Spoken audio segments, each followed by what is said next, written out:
Bienvenue mes bien-aimés, joyeuses fêtes de fin d'année. Nous vous bénissons dans le nom précieux de Jésus-Christ, lui seul qui est mort pour nous, qui est ressuscité et qui est vivant pour l'éternité. Il est le même hier, aujourd'hui et éternellement.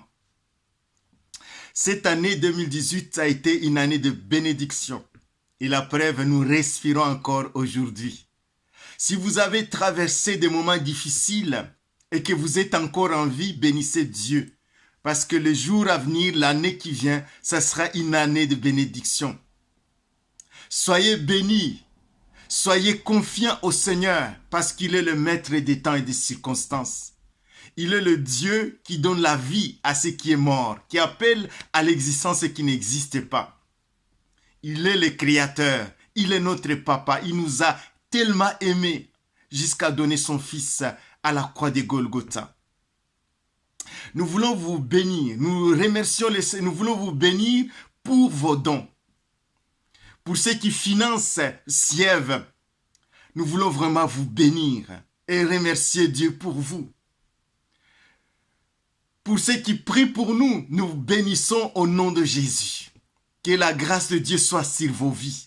Pour ceux qui pensent en nous, pour ceux qui nous bénissent, ceux qui ont intervenu dans ces centres par leurs dons, que ce soit matériel, que par leurs dons spirituels, par les dons financiers, nous vous bénissons de tout cœur. Soyez bénis par l'Éternel qui a fait les cieux et la terre. Les cieux sont les cieux de l'Éternel. Il a donné à la terre au Fils de l'homme. Soyez bénis par ce Dieu-là.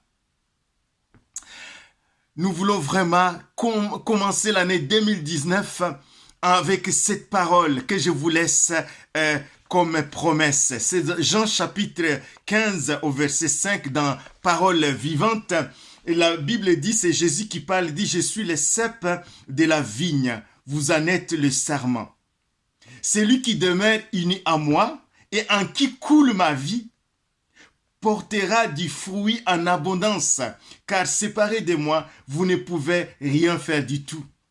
Celui qui demeure uni à moi et en qui coule ma vie. Nous voulons que cette année qui vient, que vous soyez une source de bénédiction, qu'une source d'eau vive, que la vie de Christ abonde en vous et coule jusqu'à se répandre autour de vous, dans vos maisons, au travail, dans la société où vous vivez. Que Christ habite abondamment dans vos cœurs. Que vous soyez le représentant valable de Christ. Que quand quelqu'un vous voit Christ en vous. Au verset 7, il dit, mais si vous demeurez en communion avec moi, et si mes instructions restent vivantes dans vos cœurs, vous pouvez demander ce que vous voudrez, vous l'obtiendrez. Si vous produisez du fruit en abondance et qu'ainsi vous devenez vraiment mes disciples, mon Père en sera honoré.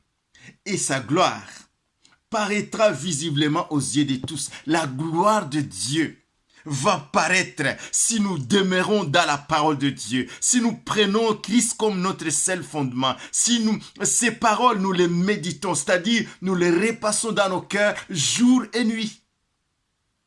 Si la vie de Christ abonde en nous et coule en nous jusqu'à ce que nous soyons une source de bénédiction, alors la gloire de Dieu va paraître aux yeux de tous.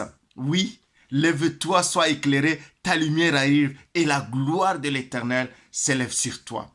Voici les ténèbres couvrent la terre, l'obscurité le peuple, mais sur toi, l'Éternel s'élève, sur toi sa gloire apparaît. Oui, que le Dieu, que la grâce du Seigneur Jésus-Christ, que l'amour de Dieu et que la communication, la communion avec le Saint-Esprit soit avec vous tout au long de cette année. Nous vous bénissons. Joyeuses fêtes et bonne année 2019. À bientôt. Bye bye.